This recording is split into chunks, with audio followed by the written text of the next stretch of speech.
MSP Ananya Singh, with a list in her hands, was going to the market alone to buy a wedding sari for her sister Lalita. She wore a red salwar suit, simple shoes, and had a modest look on her face. There was no bodyguard. She arrived at the market like any ordinary sister. The shopkeepers around didn't even recognize who she was. Then her gaze fell directly on that old clothes shop where she had been many times before. Secretly and without security, SP Ananya slowly entered the shop.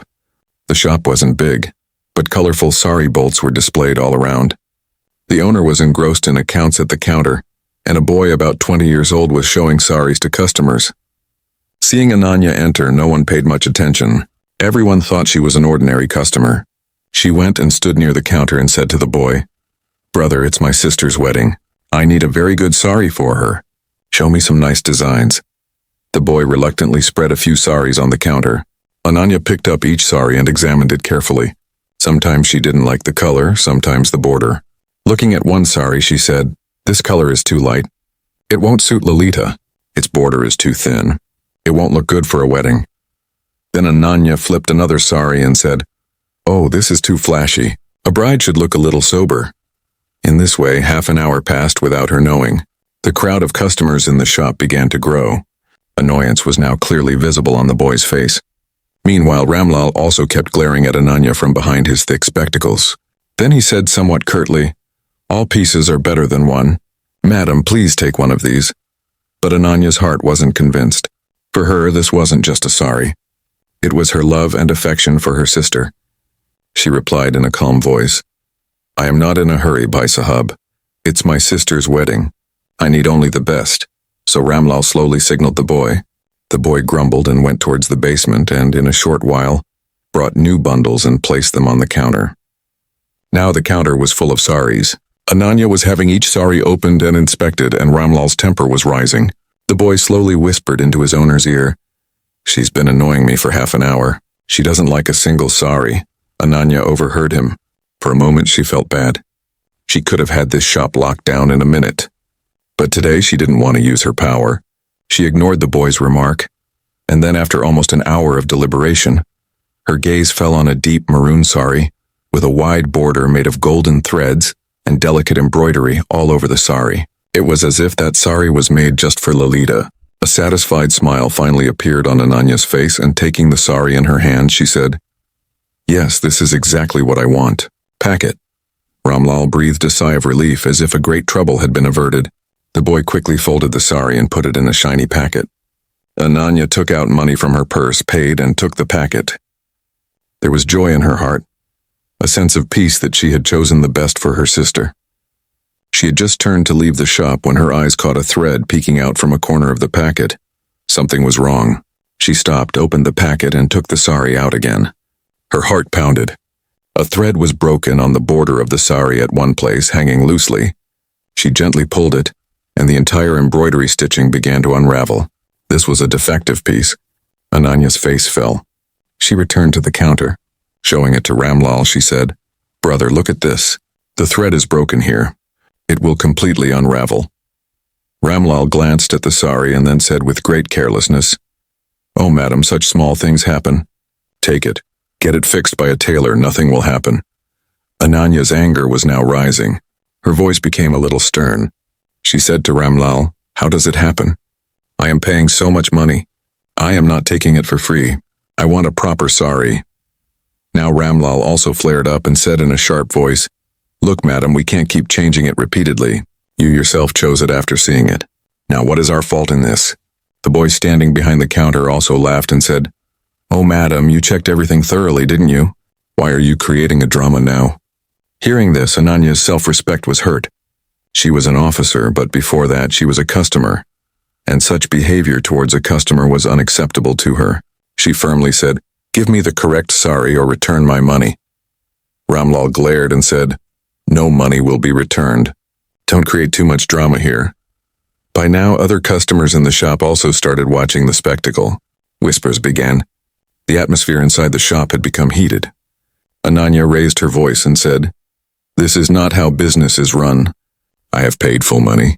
Either give me the correct clothes or return my money." Ramlal shouted, "Why do you think you are such a big officer? People like you come every day.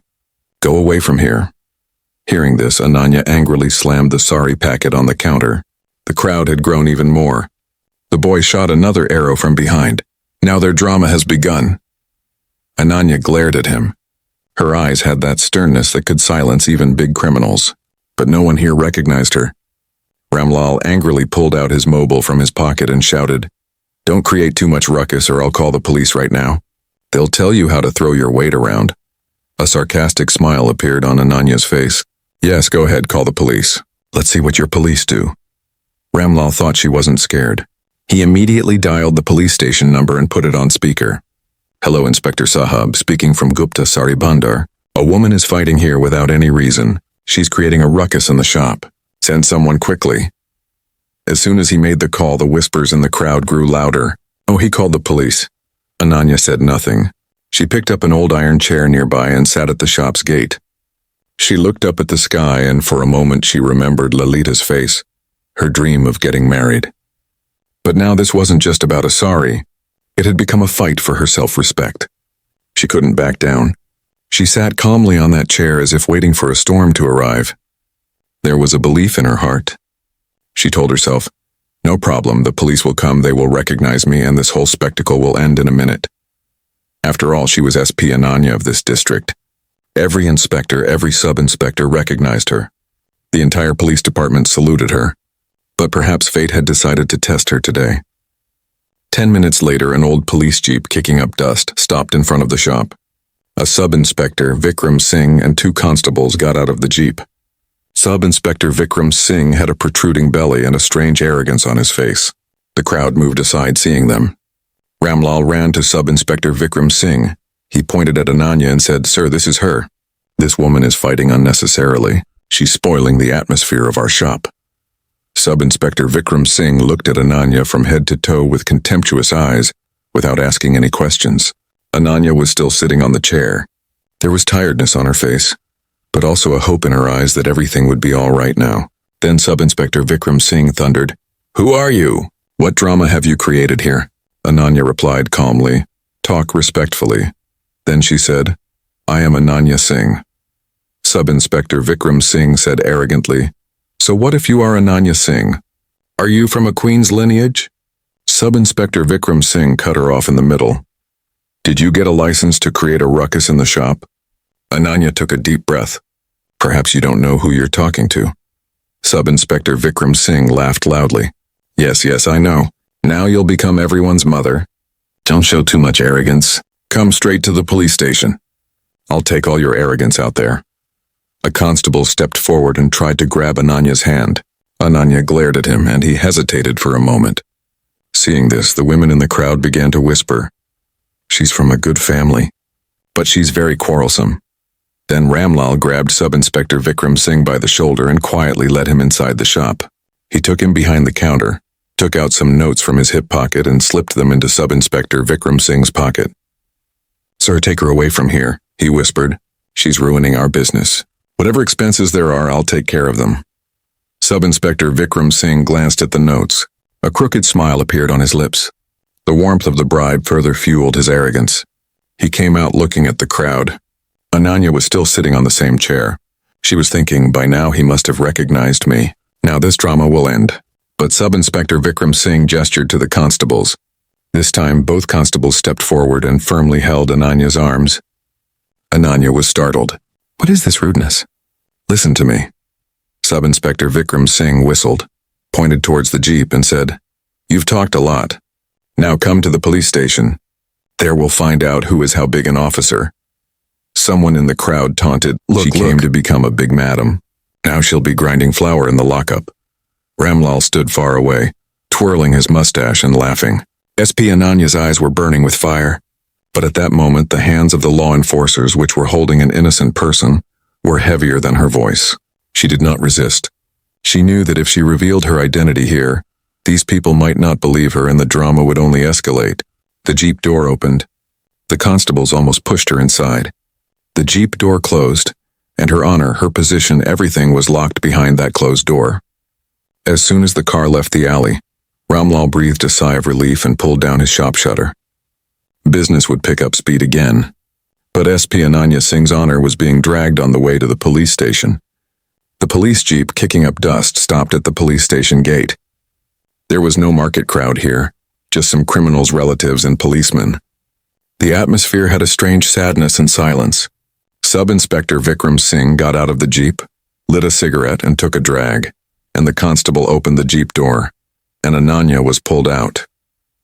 But Ananya was just silent. No argument, no pleading. Her direct gaze was on Sub-Inspector Vikram Singh's face, but that inspector, steeped in bribery and arrogance, understood nothing. Sub-Inspector Vikram Singh pushed her and said, "Take her inside the police station." Inside the police station, a head constable was sitting, flipping through files. He asked, "Sir, who is this girl?" Sub-Inspector Vikram Singh said arrogantly, "She was acting like a big shot. She was fighting with a shopkeeper. Such people cause riots in the city. Put her in the lockup. All her heat will come out." Ananya made one last attempt. "I am Ananya Singh." The head constable interrupted. "We'll write down the name and address later. Madam, first go inside." A constable opened a heavy iron gate and put her in the lockup. Inside was a damp lockup. Plaster was peeling from the walls and there was a strange stench in the air. A broken cot lay in a corner. Ananya took a deep breath. This was the same lockup she had inspected a few days ago. Today she herself stood in it as a prisoner. Sub-Inspector Vikram Singh locked it from outside and laughed loudly, saying, "Now be an officer and a queen." The reflection of Ananya's face trembled on the lockup walls, and she thought to herself how low these people had fallen. "I will definitely punish them for their deeds. What kind of justice is this that cannot differentiate between truth and lies?" While she was thinking this, another sub-inspector was sitting on an old wooden chair outside the lockup in the same police station. His name was Rajendra Singh. He wasn't very old, but he was considered very honest and sharp in his work. He was looking at a case file when he heard the sound of a jeep arriving, the gate banging and the lock being closed. Rajendra Singh looked up. His gaze went behind the bars of the lockup. Inside, a woman in a red suit was sitting silently on the floor, but there was no fear or nervousness on her face. The same calm, the same demeanor, the same aura that he had seen many times in big district meetings. He closed his file. A strange restlessness pulled him towards the lockup. He went closer and peeked inside through the small window of the lockup. For a second, his mind clicked. "Oh, that's all he could say." He signaled to a constable nearby. "Who is this? In what case have you brought her?" The constable, laughing, told the whole story. "Sir, she was fighting with a shopkeeper. Sub-Inspector Vikram Singh, sir, brought her. He was saying she was acting like a big officer." Rajendra didn't pay attention to his words. His eyes were looking directly inside. Just then, Ananya, sitting in the lockup, also looked up at him. For a moment, their eyes met, and the next moment, Rajendra's blood ran cold. He understood what a huge storm had arrived. This was no ordinary woman. This was SP Ananya Singh of the entire district.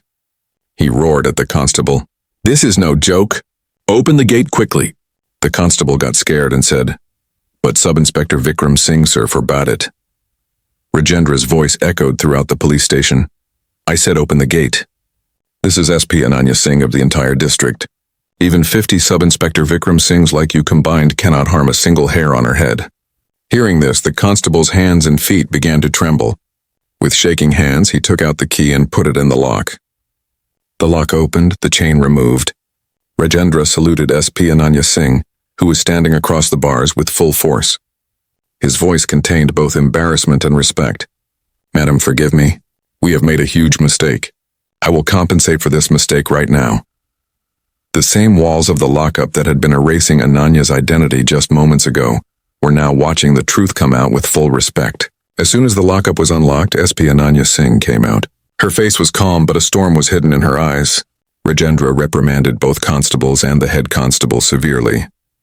Within minutes, as soon as the news reached outside the police station that the woman locked in the lockup was not an ordinary woman, but SP Ananya Singh of the entire district, Sub-Inspector Vikram Singh was stunned. His face turned pale. Beads of sweat trickled down his forehead. Until now, he had been showing his bravery and arrogance. But now his legs were trembling.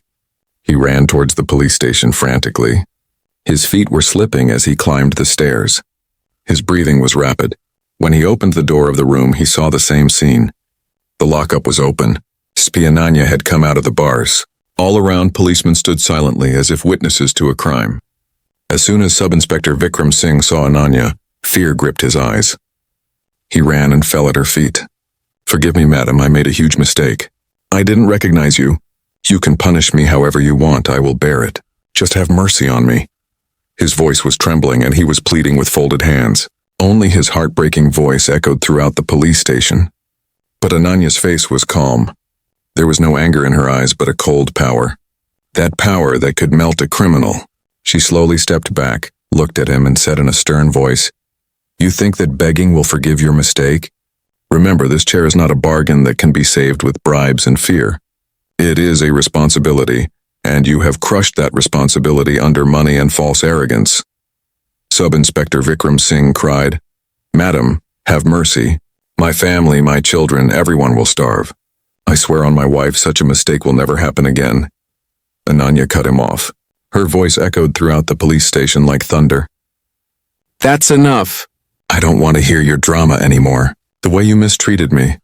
Thinking I was an ordinary woman, you must have done the same to countless others. You are not worthy of forgiveness. From today you are suspended." As SP Ananya said this, the entire police station fell silent. Sub-Inspector Vikram Singh fell to the ground, holding his head and sobbing. His lips were trembling, but he had no more arguments left.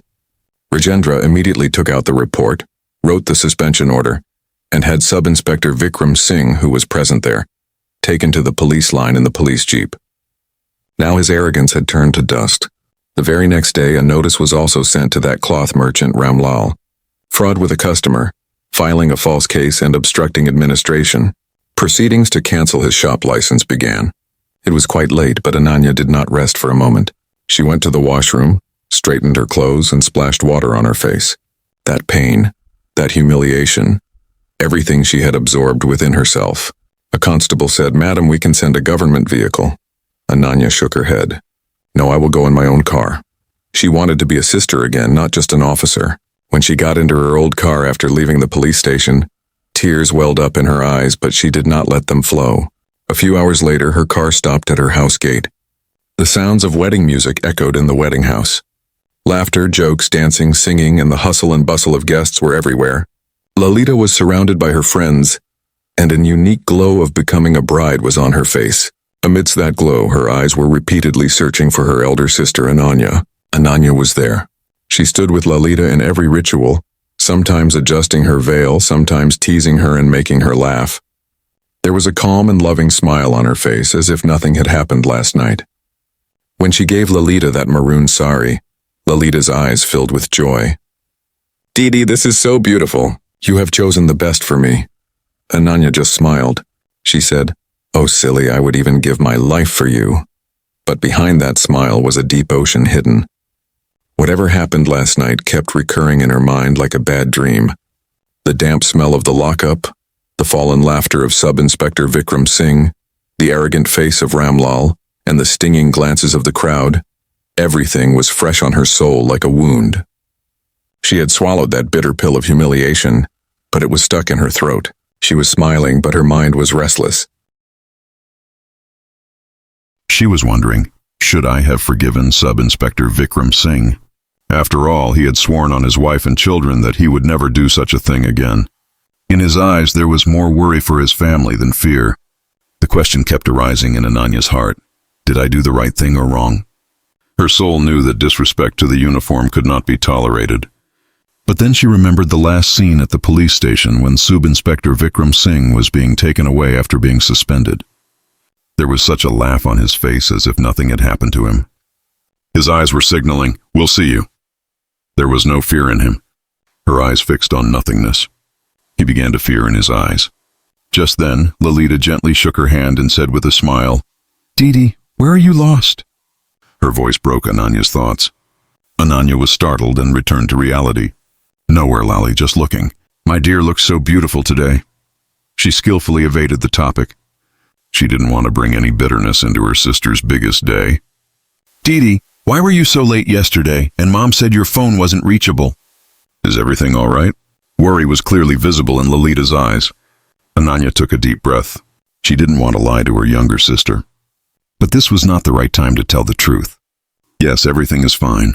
I was just caught up in an important official work. But look, I kept my promise. I brought your sari." At night, when everyone was engrossed in music and dancing, Ananya went alone to the terrace. Amidst the cold wind, she called Rajendra and said, "I need full information about Sub-Inspector Vikram Singh and shopkeeper Ramlal." Rajendra assured her that he would provide the report by morning. The next day, amidst the Haldi ceremony, a phone call came. Rajendra informed that several fraud cases against Ramlal had been suppressed, and Sub-Inspector Vikram Singh was a close associate of MLA Bhairav Singh Yadav. He was involved in illegal liquor, land grabbing, and extortion, all for him. Ananya put everything together, so Ramlal was also part of his network. As evening approached, the joy of the wedding procession was suddenly overshadowed. Some goons jumped out of a jeep and a storm of terror descended outside the pandal. Their leader, Mangal, shouted to stop the wedding. "Stop this wedding!" His voice was so harsh that the music immediately stopped. Silence fell throughout the pandal. He accused Lalita in front of everyone that she had borrowed Ras 50 lakh from his brother, Jaga Pehalwan, and now she wanted to run away after getting married without returning the money. The groom's family was stunned, and guests started whispering. Lalita, on whom flowers of happiness were being showered a while ago, was now being smeared with the mud of false accusations. She broke down crying. Ananya's blood boiled. She knew that this was Bhairav Singh's vile trick, a way to defame her and her family. She moved forward like a lioness. There was no fear in her eyes, no nervousness, just a cold anger. "What proof do you have?" Her voice was calm but so sharp that Mangal also paused for a moment. Mangal waved some fake stamp papers in the air. Ananya recognized them as counterfeit at a glance. "Okay, then give me your Jaga Bhai's number. I'll talk to him right now." Hearing this, the goons got scared. He's out of town." "Then don't show me these scraps of trash." Ananya snatched the papers and threw them in his face. "Now you have two options. Either leave quietly from here, or I will call the force right now and have all of you arrested for fraud, defamation, and threatening the family of a public servant." Hearing the name of public servant, the goons were stunned. They had no idea who they were messing with. Within 10 seconds, they all fled with their tails between their legs. The situation was brought under control, but the festive mood had faded. Ananya folded her hands and apologized to the groom's father and assured him that her sister was innocent. She promised that she would get to the root of this conspiracy. That day, Ananya decided that by laying hands on her sister's honor, Bhairav Singh had invited his own destruction. After Lalita's farewell, the silence of the house intensified Ananya's anger. The very next day, she first arrested Ramlal. She pressured him to become a government witness. Despite his fear, Ramlal remained silent. But when he saw that Ananya had bulldozed Jaga Pehalwan's illegal land encroachments, who was Bhairav Singh's right-hand man, demolished illegal constructions worth crores, and arrested 20 goons, Ramlal broke down. He revealed Bhairav Singh's secrets. He said there was a black diary containing a full account of every bribe and every business. That diary was hidden in his farmhouse. Ananya launched Operation Dharma in the middle of the night. Police vehicles without sirens and lights reached the farmhouse. Doors were broken. Guards were forced to surrender their weapons. Ananya went straight to Bhairav Singh's room. Startled from sleep, he shouted, "SP Ananya, how dare you?" Ananya threw a search warrant in his face and said, "The law doesn't need permission to work." During the search of the farmhouse, crores in cash and that black diary were recovered. Ananya picked up the diary and said in a cold voice, "Game over, MLA Sahab." Bhairav Singh was arrested that very night. The next day, evidence from the diary and testimonies reached the media. In court, Ramlal's testimony and the pages of the diary put the entire gang behind bars. The city breathed a sigh of relief after years. The empire of crime had crumbled. In the evening, Lalita said to Ananya on the terrace, "Didi, I am afraid for you." Ananya smiled. She took her hand and said, "I am not alone, Lali. I have the law, the truth, and your blessings with me. This uniform is not just a cloth. It's a vow. And I have kept my vow." In the light of the setting sun, her uniform shone. This uniform was now not just a uniform, but a symbol of the victory of justice and honor. So friends, this story is created only for entertainment and educational purposes. All characters, incidents, and dialogues shown in it are fictional. They have no relation to any real person, institution, or event. Please view it only as a story and enjoy it. We do not intend to hurt anyone's feelings. If you like this story, please like it and share it with as many people as possible. comment, and tell us which step of Savitri you like the most, and don't forget to subscribe to our channel because we will keep bringing you such inspiring stories. Thank you.